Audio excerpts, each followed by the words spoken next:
Hello, everyone. Blue Star Saber here once again to do another Star Wars Andor review.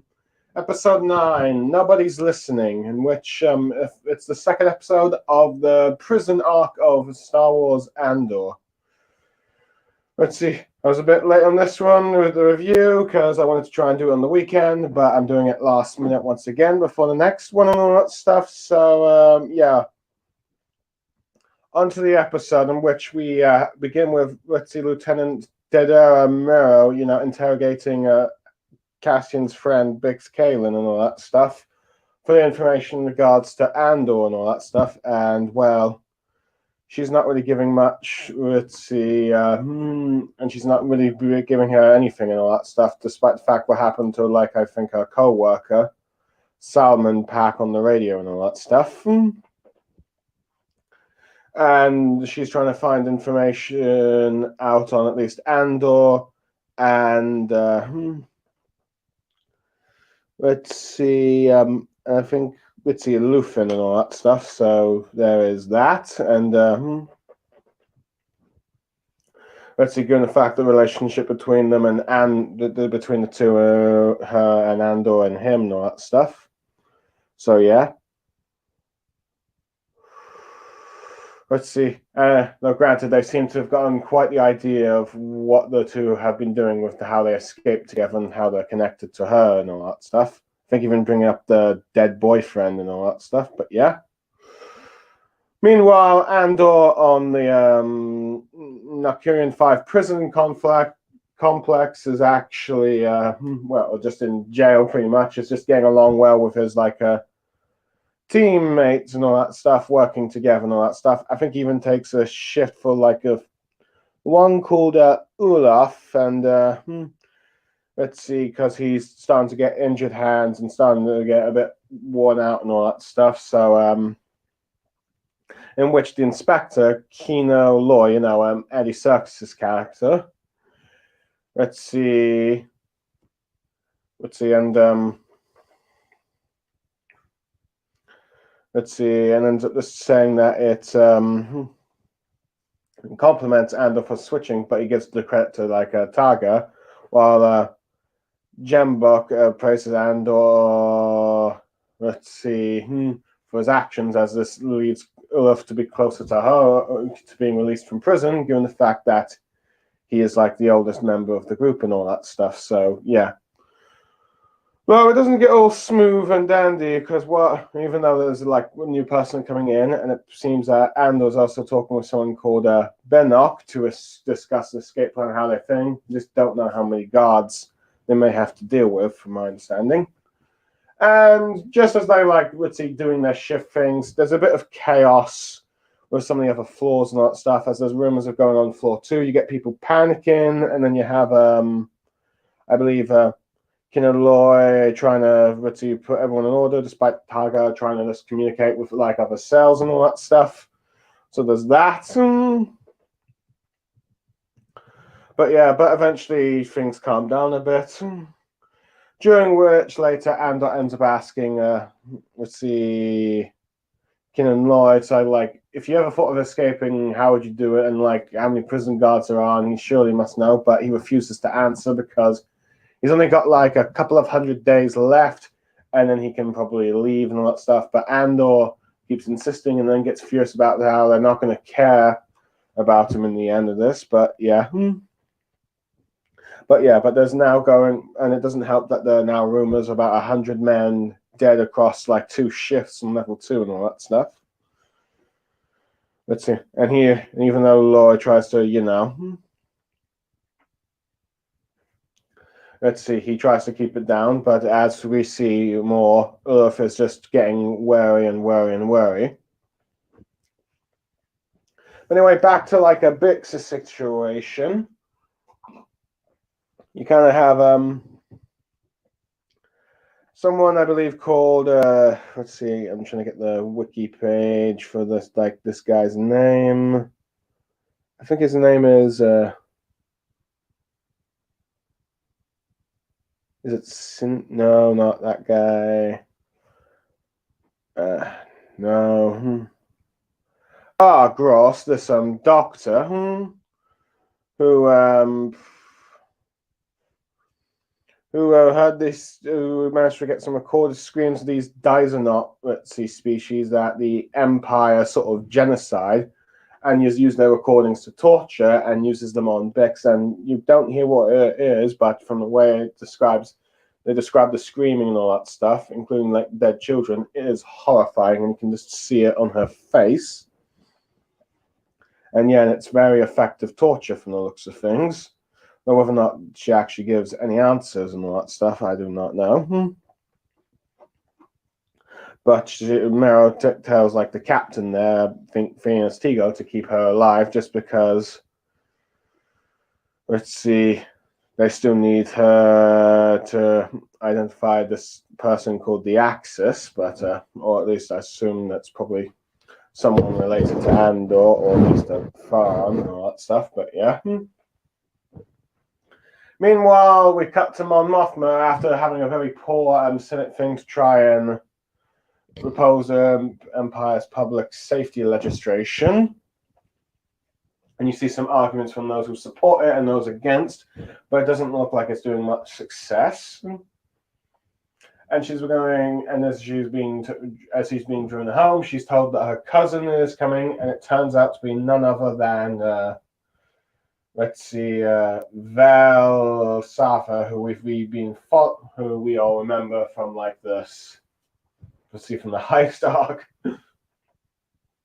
And from what I can tell, she seems to get who's Mon Mothma's cousin and all that stuff, and she seems to get a lot better with Mon Mothma's family, given how she'd given the golden dress to like Mon Mothma's daughter, and she seems to be excited to see her there. And even it seems like her husband seems to be quite civil with him and all that stuff. Of course, Mon Mothma and Val end up talking private about what's going on. She's been explaining she's been giving hints about her rebel actives. But Mon Mothma just tells her to be careful and not to get caught, and to act like the spoiled, sort of like rich girl for the time being until they can become more open in the public about this and all that stuff. She ends up learning from like Mon Mothma's husband, that Tay Kama, who is like Mon Mothma's old sort of boyfriend, if you will, that he's doing some work with her and all that stuff. But yeah, but they part on good terms and all that stuff. But yeah,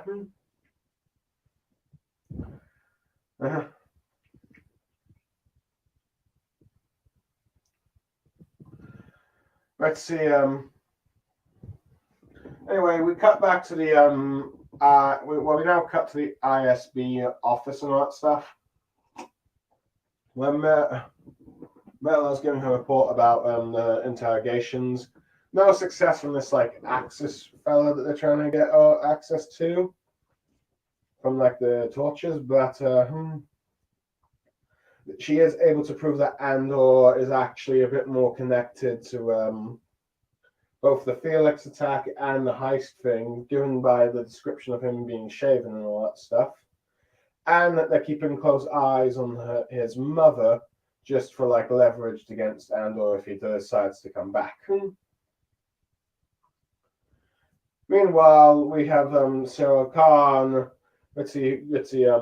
arguing with his mother about the times he's coming in late or early and all that, leaving early and coming in late and all that stuff, until he reveals he's got a promotion, which she's happy about, and so with their uncle. So with his uncle Harlow and all that stuff, but let's see, you could clearly tell that he's not exactly entirely happy and seems to just be annoyed at his mother and all that stuff.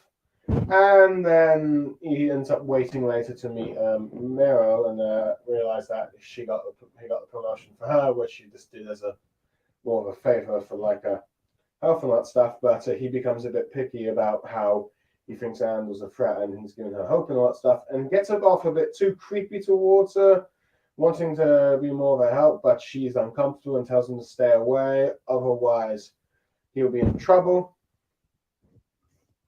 Meanwhile, Mon Mothma and Taikoma are discussing the financial things. It's not going well, and it looks like she might have to deal with some guy called Devo Skondon, who is a rather shady criminal and all that stuff. But let's see.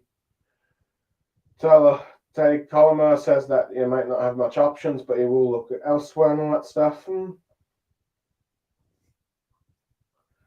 Let's see. During I'm back at the ISB, apparently they've caught up to the rebel prisoner and all that stuff, and let's see, and how to dispose of it. They've been saying to make it look like an accident and all that stuff, but yeah. I mean, I don't really know what this is leading, but this might be more like a. I think this is Catherine's group. I'm not sure, or Gregory's group. I'm not sure. Let's see, on Anto Gregory, which I think that might be the group that was mentioned. Let's see, with Saw Gerrera, so that's clearly building up to that bit. Let's see. But then again, I guess I just forgot the name that I thought was assumed to be a bit pointless. But clearly, that the Saw Gerrera stuff is being built behind the mentions and all this stuff. But yeah. And the episode, let's see, gets to its final, scenes of, we're back at the prison and all that stuff as they're trying to help, as Andor and his crew try to continue, with their work, but starts to get really tired, and he starts to, collapse and all that stuff, and, let's see. When I think just as they're about to try and leave for the for their shift and all that stuff, and Andor and Kino Loy try to get help for Olaf and all that stuff, and let's see, he's having a stroke, and then they got a medic called Rashi who reveals that he has a stroke, and says that they can't really do much for him as well. His shift is. As they have limited supplies. And after getting some Imperials to get some body bags and things, he ends up informing them that the rumors are true, that there was a guy who, from level 4, was let out, but ended up being back in level 2. And due to this sort of, let's say, possible blunder, they killed everyone on that floor, giving Andor and Kino Loy that regardless if they good behavior or not, they may never actually leave, and they might even be killed just to prevent people from finding out that they've escaped and all that stuff. Let's see, with Kiev now deluded and all that stuff, or it seems like Kiev now realizing that he's not going to probably leave, ends up with feeling to Andor that there's at least a maximum of 12 guards on the level thing, seeming to imply that he's now in on the prison escape. Ending the episode. Let's see. Okay, first off, where to begin? Okay, I'll do with the simple thing. First, I'll admit I was a bit surprised. I did like how we got more of Mon Mothma, a senator thing, where we got in many ways, this could be reminiscent of stuff like the Patriot Act in the US. Back in the Bush administration and all that stuff, where those that voted for and opposed, some would say those who for those sense of security, those who voted against would be considered traitors and all that stuff. You kind of got probably arguments similar to laws and bills like that. Let's see, and you get because we see many governments voting in more authoritarian bills and legislations just for the false sense of security, while those who oppose it are called traitors. So there's that. But I think the biggest shocker is the fact that Mon Mothma and Val are actually related and cousins and that stuff. And that was something I was not expecting, but I did like it as you start to connect more of the sort of plots together and all that stuff, and this is probably more of a way of getting Mon Mothma involved with seeing the rebel activities and all that stuff. Now, granted, this is probably going to lead closer to her learning more about Andor and probably how Andor becomes more specifically under Mon Mothma's command when she's leading the actual rebellion and all that stuff. But yeah. But I do like how the fact that it seems like Val seems to have a much better relationship with Mon Mothma's family than she does and all that stuff. As they're excited to see her there, particularly the daughter when she gets the gold dress, and the husband ends up just teasing about an old boyfriend of Mon Mothma there. But yeah. But I do like how Mon Mothma tells Val to just try and stay safe and all that stuff and just continue to play the sport which go. And they play on better terms.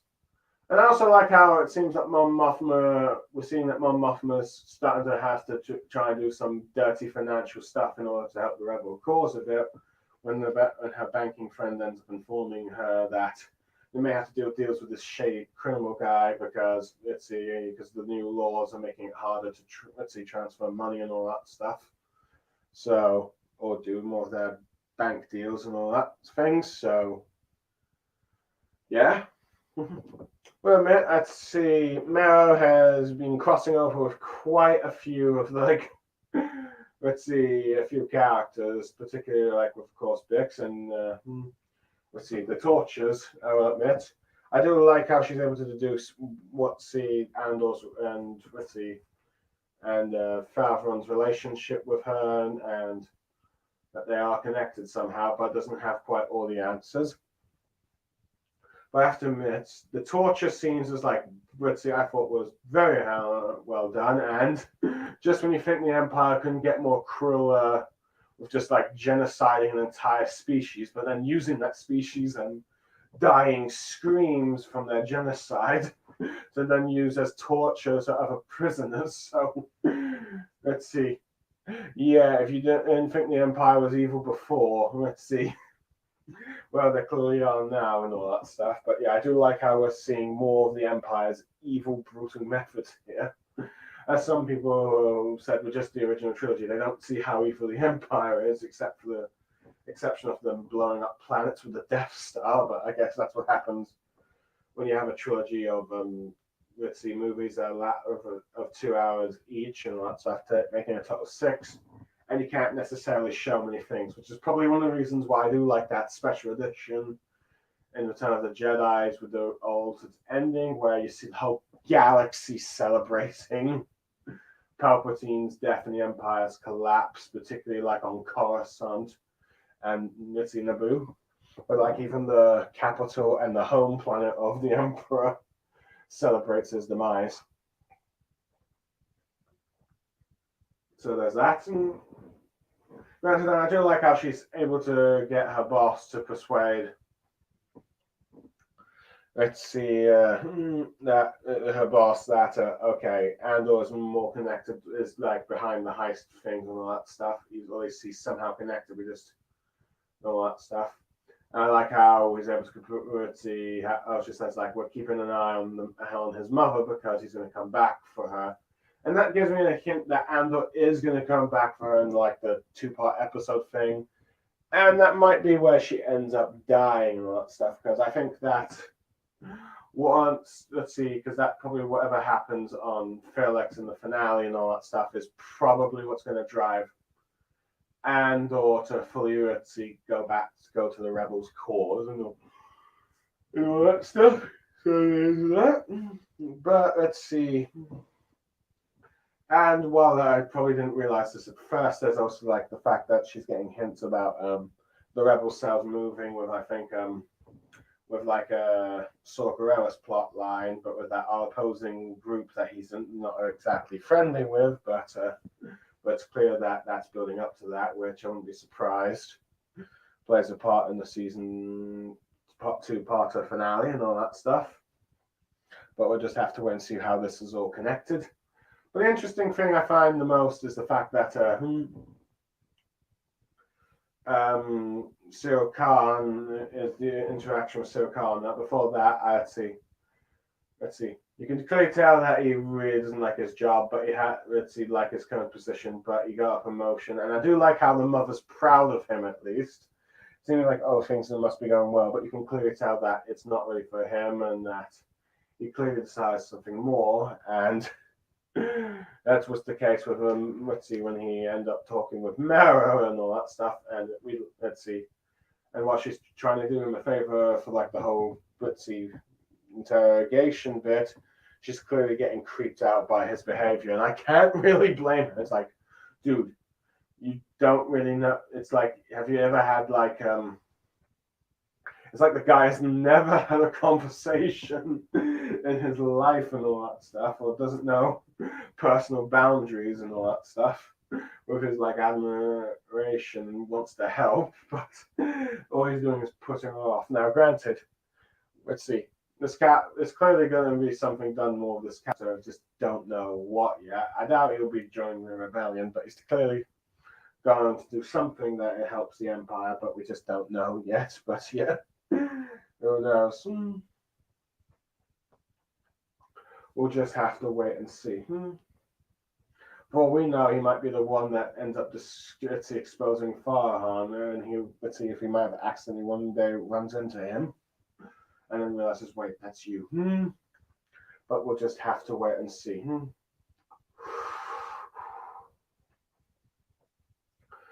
Now, anyway, with the stuff now, finally, Dritzy, I've been holding it off, but the stuff with Andor, I do like how he's getting more buddy with this, like let's see, prisoner things, taking the shift for like the old guy, Ulta and all that stuff, and giving credit to like the guy who communicates. I think, let's see, let me recall his name. I think it's Dargo and all that stuff. And is Ritzy Table's leader, Janek, Ritzy getting Ritzy congratulating him for doing what he's doing of helping like his fellow thing. I think even Kina Loy starting to respect Andor's moves and all that stuff. But of course, this all starts to kind of slowly fall apart a bit when it's like that whole Fritzy whole prison thing, and it's like people like the prisoners are all like worried about how what's going on with like, and it's like, oh my god, something's happening on the levels. Are they all dead or something? And you just like, I just like how Kina Loy is just desperately trying to keep the situation cool, trying to get them all to calm down so nothing happens to them, and so that he doesn't have to worry about escaping all that stuff, and ends up trying to refuse Andor's like plans to like try and escape and all that stuff, or even tempting to escape, or even inform about guards and all that stuff. But yeah, I do find it interesting that let's see, I mean Andor with Dense, I think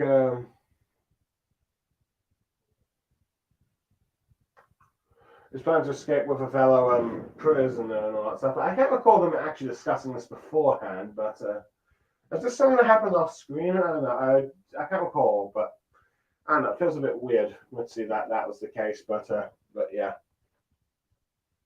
But as it becomes more clear, and with like Uta's dying health and all that stuff, and him being forced to be pretty sedate, I think pretty put out and all that stuff, or I guess sedated really. And when Keanu learns the truth, it's like, okay, no one is just going to be escaping. Yeah, it's clear that even if you leave, you're going to get moved to another thing, and even if that, even by accident, and they're going to kill. It's like, and this, let's see, mix up, they might just end up killing everyone just to cover it and all that stuff and prevent mass panic and all that stuff. So it's like, okay, clearly there could easily be a mistake. I could end up being like this guy from, let's see, the fourth floor, and as a result, I could end up, let's see, all dying with like the others from the, let's see, on the second floor. But yeah, I do like the Andors and Kino's concern for like the old guy, and it's really tragic how he is just nearly out himself. I think 40 days or something. But yeah. But yeah, it's like but yeah, but with his death and the news and like what actually happened, let's see, Kinos finally is at least willing to at least give information now, and probably maybe also join this now big prison escape. Ends up forming Andor like, okay, this is how many guards you have to mostly worry about. So clearly, next episode, leading up to like the next episode, where prison riot / escape, where many of them are going to attempt to try and escape as quickly as possible, because it's clear they're not getting out of here, or even if they do, they might end up back here and getting killed. So it's like, it's do or die now. Let's see. Yup, shitty. It's no longer you can play the good prisoner here. The Empire is just too corrupt. Overall, I think I give this episode a 9 out of 10. There were a few bits that I would like question that I thought I was a bit confused a bit at, but I do like the plot lines that we've been building up to. The torture scenes, the revelations about, let's say, Mon Mothma and Val, which is no doubt will lead to Mon Mothma learning about Andor, probably more down the line, and how he ends up being one of her best rebel spies or assassins, if you will. Let's see, during to like Rogue One, and like the whole prison life thing with like Andor, with like the plot with Olaf and Kino Loy. So yeah, overall pretty good episode. I'm looking forward to like let's see, the episode 10, in which we find the conclusion of the third story. Let's see, technically the third story arc of Andor, or I guess you could argue the fourth sort of story, because there was one-off part one-off episode in the aftermath of the prison thing. But yeah, overall, I'm Blue Starsaber signing off. May the Force be with you, and goodbye.